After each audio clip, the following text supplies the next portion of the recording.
ఈ రోజున పేపర్లో చూసాం, ఉలిక్కిపడ్డాను నేనైతే. ఒక 420 కేసు, ఆ కేసే నిజం అనుకుందాం. ఒక మహిళ, ఆమె ఏదో బాలీవుడ్ లో సినీ నటట, ఆమె ఇక్కడ కృష్ణా జిల్లాలో మొవ్వ ప్రాంతంలో, పామరు నియోజకవర్గం మొవ్వ ప్రాంతంలో ఉండే ఒక ముఖ్యమైన వైసీపీ నాయకుడికి పరిచయం అట.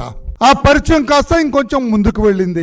వాళ్ళిద్దరికి ఏదో కొంచెం మనస్పర్ధలు వచ్చినాయి, తేడాలు వచ్చినాయి. పెళ్లి చేసుకోమని ఆమె అడిగిందట, చేసుకోనని ఈయనన్నట. ఆ డీటెయిల్స్ లోకి నేను వెళ్ళటం లేదు, ఎందుకంటే అంత నికృష్టంగా, అంత మహిళల్ని చూస్తున్నాం కదా రోజు. వాళ్ళ కథలు క్రీడలన్నీ కూడా మనం చూస్తూనే ఉన్నాం. తేడా వచ్చి పెళ్లి చేసుకోమని బెదిరిస్తుంది అంటే ఒక చిన్న కేసు రిజిస్టర్ 420 లేకపోతే ఇంకేదో కేసు చేస్తారు, థ్రెట్ 506 IPC కేసు రిజిస్టర్ చేస్తారు. కానీ ఈ కేసుకి అత్యంత ప్రాధాన్యత వచ్చింది. ఎప్పుడు వస్తాయి ఇటువంటి ప్రాధాన్యతలు?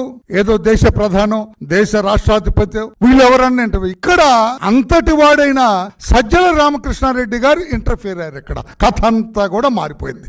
జుగుప్సాకరమైన కేసు అన్నా, ఈ పనికి మాలిన ఈ దరిద్రపు కేసులో, ఈ మహిళా లోకాన్ని కించపరిచే కేసులో సజ్జల రామకృష్ణారెడ్డి గారు ఆల్ ఇన్ ఆల్ ఆయన ఎంటర్ అయ్యారు. ఆయన ఎంటర్ అయితే సీను మారిందిరా అంటారు చూడు, అట్లాగా ఆయన ఎంటర్ అయ్యేటప్పటికి ఎక్కడ లేని ప్రాధాన్యత వచ్చింది.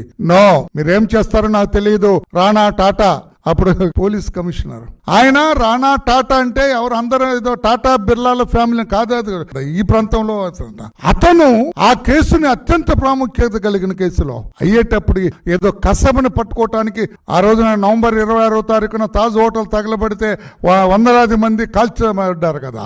ఆ కేసులో ముద్దాయిన కసబను పట్టుకోవటానికో, లేకపోతే ఐఎమ్ సారీ ఎక్స్ట్రీమిస్ట్ నాయకుడైన కొండపల్లి సీతారామయ్య గారిని పట్టుకోవటానికో వెళ్ళినట్లుగా విమానంలో వెళ్ళారట ఒక టీం ఆ అమ్మాయిని తీసుకురావటానికి. ఆ మహిళ, అది యాక్చువల్ గా నాకు తెలిసి ఆ మహిళ ఫిర్యాదు అయి ఉండాలా, ఈ వైకాపా నాయకుడు తను ముద్దాయి ఉండాలా కేసులో. పోలీసులు నిజంగా పనిచేస్తే మరి పోలీసు వ్యవస్థ తెలుసు కదా, 5 సంవత్సరాలు జగన్మోహన్ రెడ్డి గారు ఎలా వాడుకున్నారో, ఎలా ఆటలు ఆడుకున్నారో పోలీసు వ్యవస్థ తోటి, ఎలా చెడుగుడు ఆడాడో పోలీసు వ్యవస్థ తోటి మనకు తెలుసు కదా.